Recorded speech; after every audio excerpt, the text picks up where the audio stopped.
জীবনে কিছু কাজ কখনোই করবেন না। এক, স্ত্রীর কারণে বাবা মাকে বা বাবা মার কারণে স্ত্রীকে অবহেলা করবেন না। দুই, সবাইকে সন্তুষ্ট করতে যাবেন না, এতে আপনি আপনার ব্যক্তিত্ব হারাবেন। তিন, ঝুঁকি ছাড়া সাফল্য আসে না, তাই জীবনে ক্যালকুলেটেড রিস্ক নিতে ভয় পাবেন না। চার, স্মার্টফোনে আসক্ত হবেন না, গুগলে জীবনের সব প্রশ্নের উত্তর খুঁজে পাবেন না। পাঁচ, মনের ইচ্ছা প্রকাশ করতে দেরি করবেন না, কারণ এই একটি কাজের বিলম্বের জন্য আপনি সারা জীবন পস্তাতে পারেন। ছয়, রিলেশনশিপে অসুখী হলে সেটা আঁকড়ে ধরে থাকবেন না।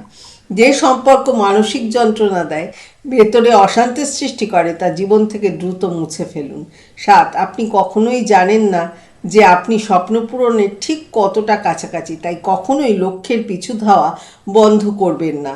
বেশিরভাগ মানুষের সাফল্য লাভের কাছাকাছি গিয়ে হাল ছেড়ে দেয়। আট, অকারণে শত্রু বাড়াবেন না, ভালো থাকবেন, ভালোবাসায় থাকবেন।